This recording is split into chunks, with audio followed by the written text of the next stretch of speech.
Today's press briefing is a testament to our commitment to the transparency and collaboration.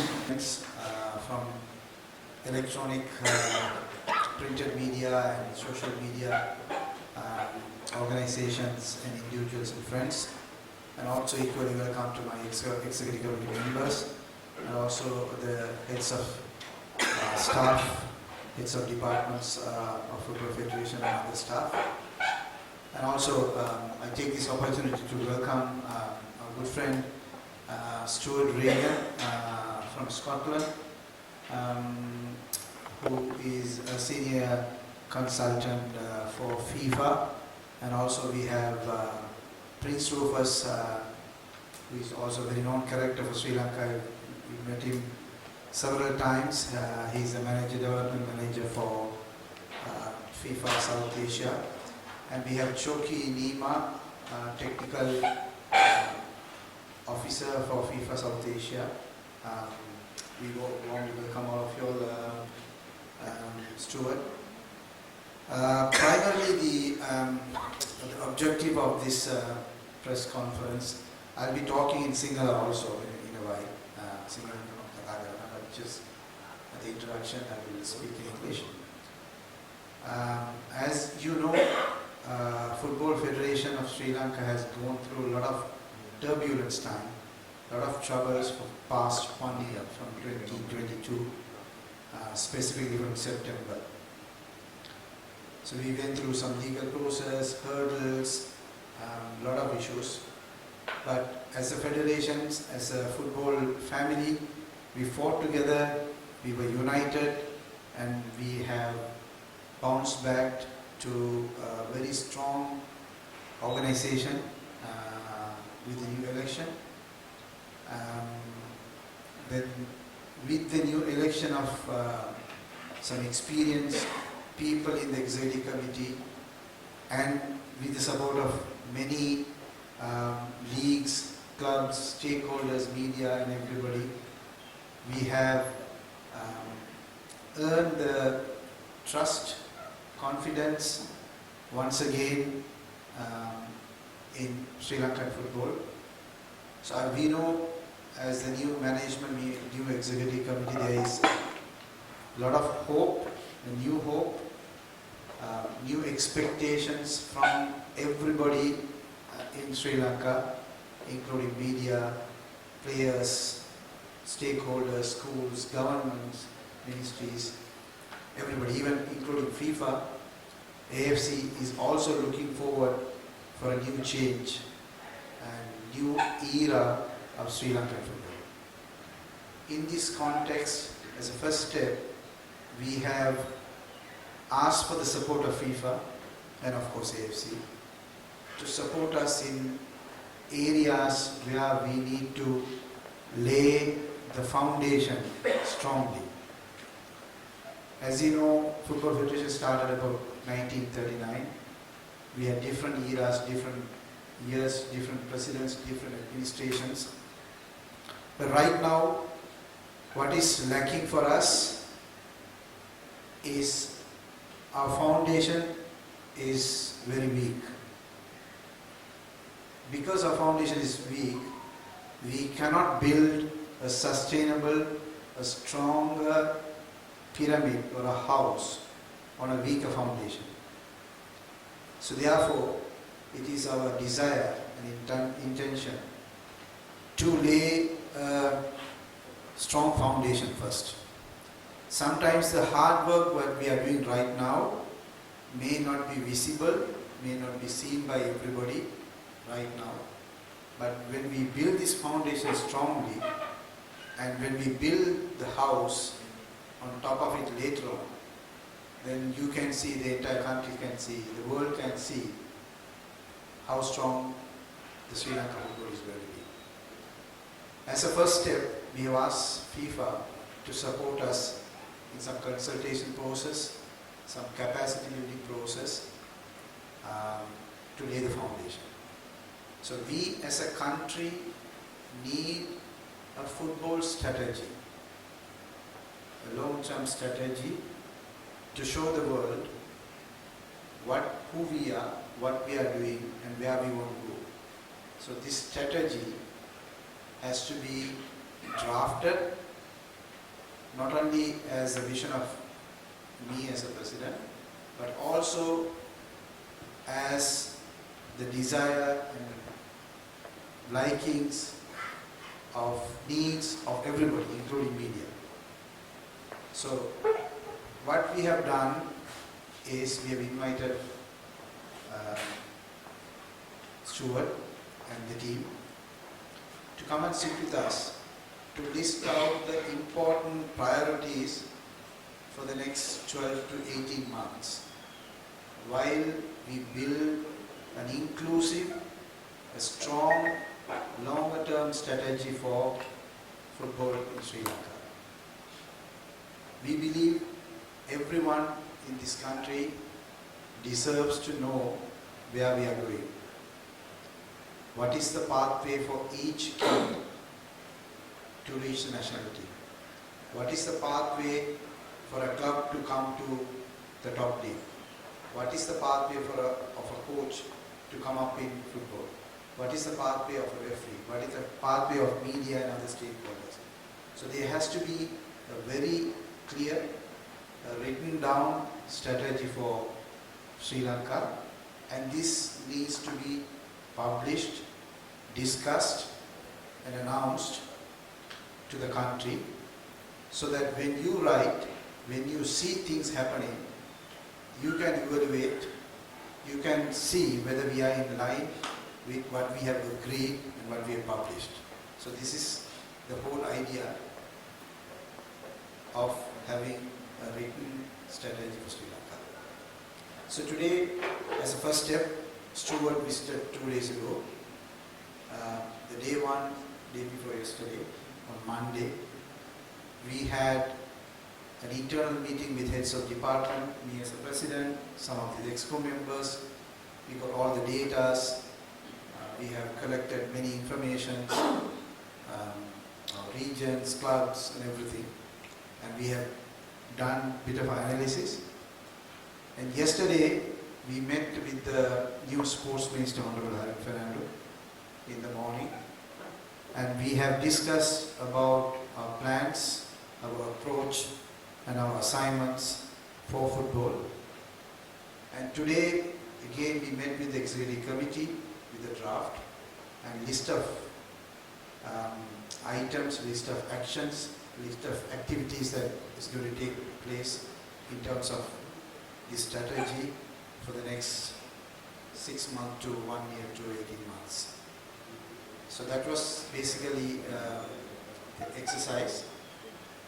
Now, going forward, we have made some key decisions for the upcoming next few months. One of the major decisions is we would like to recruit a qualified, able and experienced General Secretary who will be the Chief Executive of this organization to run this federation's affairs, day-to-day work, and to drive the strategies of what we are approving.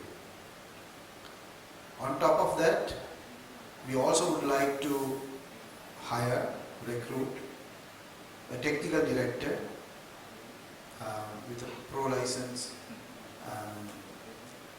certificate or license, who will take charge of the footballing part of the pyramid. So these two key individuals will drive and make the strategy and show the country and the clubs that they are in the right direction, in par with other neighboring countries, in par with other international footballing countries, so that we can once again become a strong footballing nation in our region. So those are the main key decisions that we have arrived.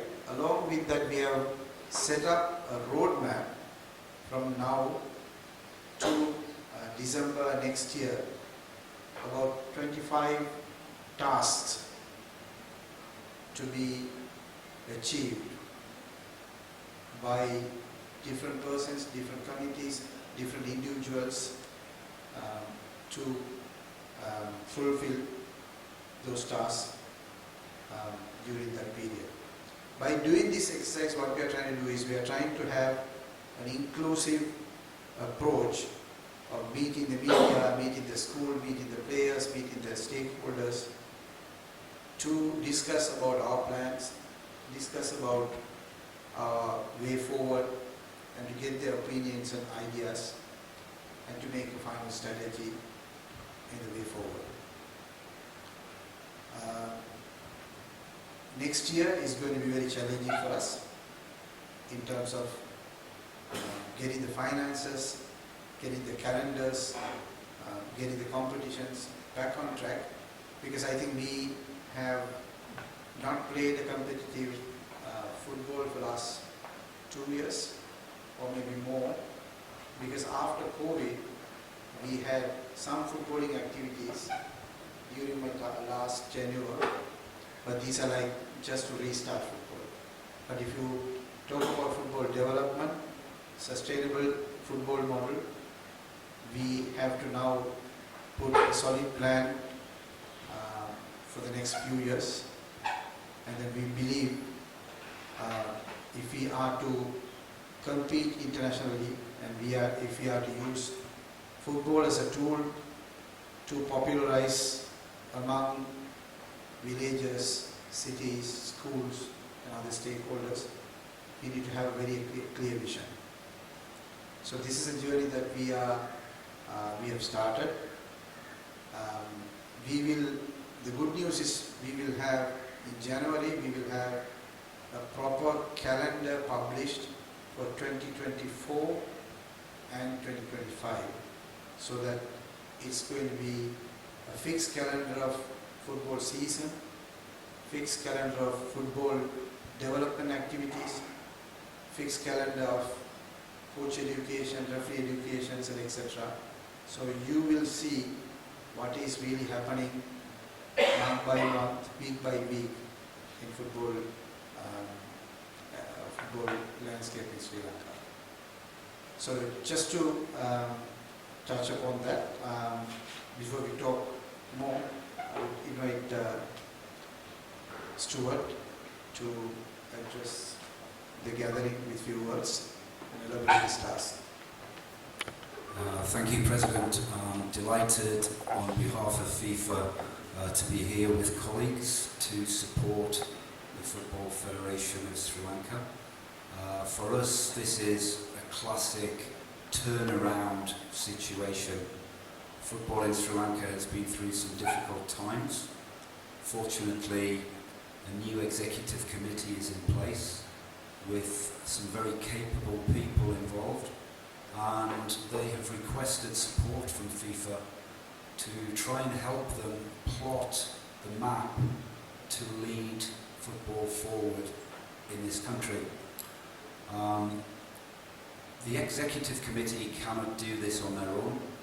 They require the help of all of the stakeholders, and that includes everybody from the staff, who are crucially important, right to the clubs, the leagues, the government, the stadiums, and so on and so forth. So during our time here, we've met with the stakeholders who the President identified, and we had a very productive meeting with the Minister, the Honourable Minister Harin Fernando yesterday, and we've talked passionately with the President about setting up football from the grassroots right the way through to the elite level of the game. And over the last 2 days, we've identified, as the President said, a number of tasks which are crucial from an operational point of view to turn around the situation in this country, financially, commercially, and from a governance and operations perspective, as well as the classic football actions that need to take place. So we've identified some short-term actions that are required, And we've tried to identify 3 key questions. What are we going to do? Who's going to do it? And when is it going to be done by? And there are clear dates and individuals responsible for making these tasks happen. Once the Federation is stabilised, then the next logical step is to get a longer-term strategic plan in place and try and build. And as the President said, this is about building on strong foundations. So FIFA are delighted to support the Football Federation of Sri Lanka.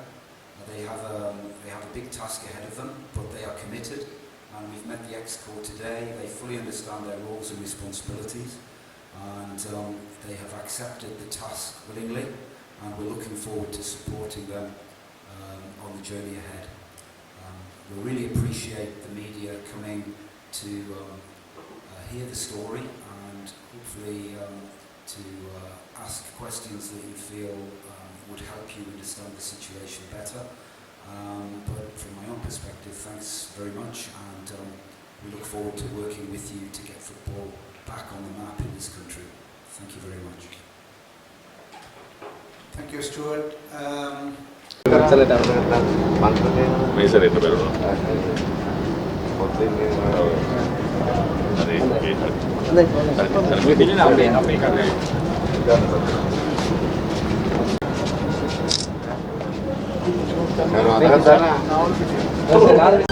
AsianMirror.lk